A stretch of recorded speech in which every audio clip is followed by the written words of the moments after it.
Greetings friends, and welcome to SkillCapped. Valorant has been out for a little over a year, and thus, a lot of beginner guides have become outdated. We figured this was a good opportunity to brush up on some of the things you may need to know if you are a brand new player in Valorant. But don't worry, if you've been playing Valorant for a little bit, we still have a few things that you may have not known from the start to help you out. So stick with us whether you're brand new or a long-time player, and let's get into everything you need to know for playing Valorant. I'm going to try my best to include only the most important things to starting out the game and getting better to make sure that you can centralize your focus on improvement. Obviously, Valorant is a massive game with many things you can constantly be improving on, but by focusing our improvement on a couple of things, we can accelerate the learning process to help you become the best gamer you can be as fast as possible. If that sounds good to you, let's get into it, but before we do, let's introduce our question of the day, which is, what game did you play before Valorant? If you're watching this video, chances are you're coming from a different game. We're interested to know which game that is, so leave your answers in the comments below.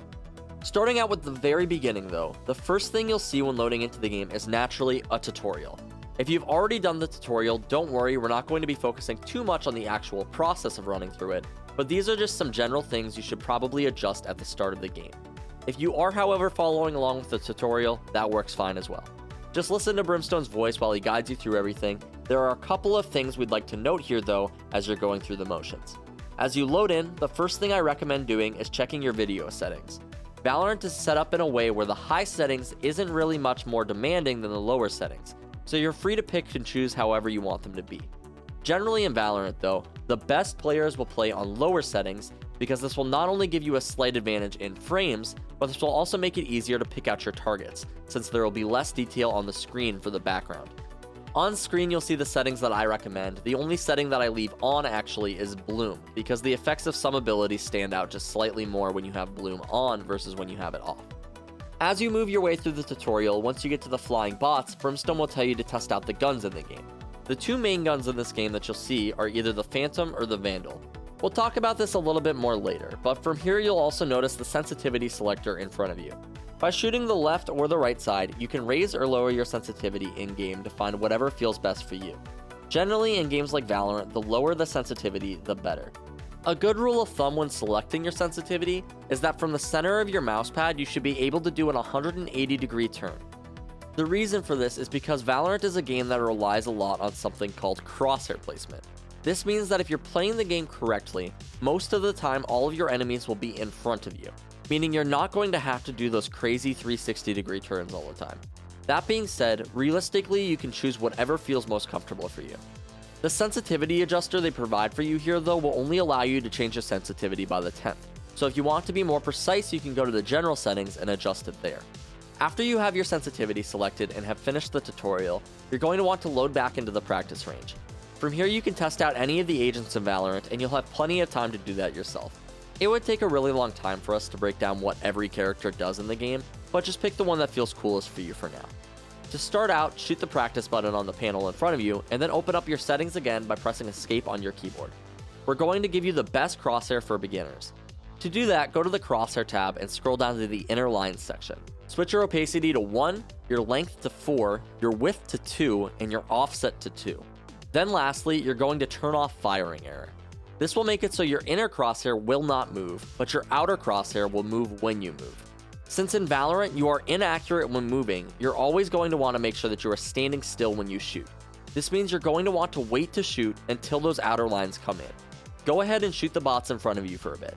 Make sure that your inner lines are always on the bot's head and your outer lines are always closed in when you shoot to make sure that you are always accurate on your shots.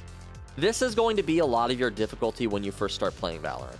Valorant is different than other shooters in this way, and it is crucial that you learn to stand still when you're shooting, or you're going to have a very rough time.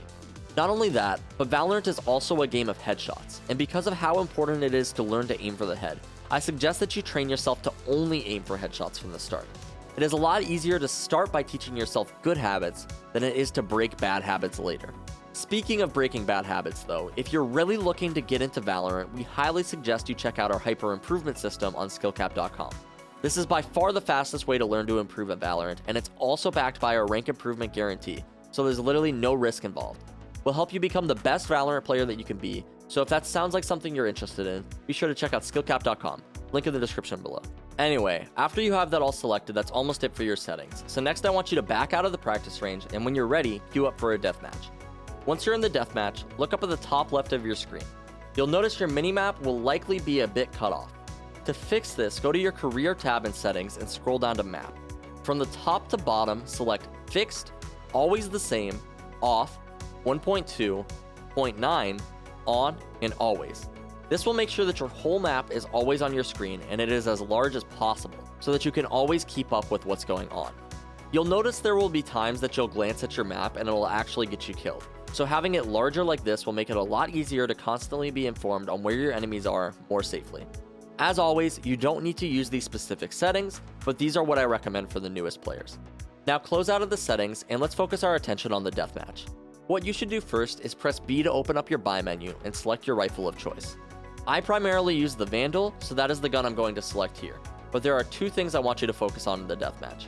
The reason we only want to focus on two things is because we don't want you to overstimulate everything.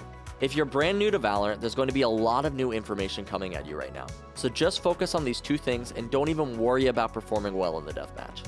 The first thing is standing still when you shoot. You can move around the map if you want, but whenever you see a player, make sure that you first release the movement keys and then second begin firing. Don't start shooting and then stand still because you'll already have thrown off your accuracy. Instead, remember what we just said. Release the movement keys and then start firing. That's the first thing I want you to focus on. Just keep practicing this until you feel like you've got it down. A lot of players, even in higher ranks, don't realize how bad their movement is, so this is the first step to improving that for you. After you have that down, the second thing I want you to focus on is just tap firing. The recoil on guns in Valorant is very hard to control, and you may have already noticed this. Remember, it only takes one bullet in the head to kill an enemy player. Instead of shooting a lot of bullets at your target, just shoot a few and aim for the head. What you really want to eliminate here is the panic that you have when you see an enemy. Many new players will just start spraying all of their bullets when they see a target, but what I want you to do is try to slow it down for yourself. Try to play more calmly and aim for the head. Going forward, this is going to be your rulebook. Rule number 1, always stop before shooting. Rule number 2, always aim for the head. Rule number 3, never shoot more than 3 bullets at a time. And rule number 4, don't crouch while shooting. And that's it. These rules may sound weird at first, but I promise you they will help you build up good habits as fast as possible in Valorant. Once you feel you've mastered these things, if you want to get into more advanced tactics, feel free to check out any of the other videos on our channel. But until then, take what you've learned and feel free to queue into your first unrated game.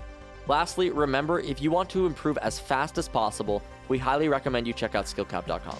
Link in the description below. We didn't cover anything about agents or their abilities in this guide because every agent is different and they are all going to play differently. But if you're looking for specific agent guides, we have a ton of those available for free on our YouTube, so feel free to check those out as well. The reason I wanted you to load into a deathmatch before an actual match is because Valorant can be a pretty stressful game at times, and because you only have 1 life per round, you're probably going to be a bit afraid to take engagements. Something I want to remind you all of as players is that although you may only have 1 life per round, in the grand scheme of things, these rounds don't really matter, and what matters most is your improvement.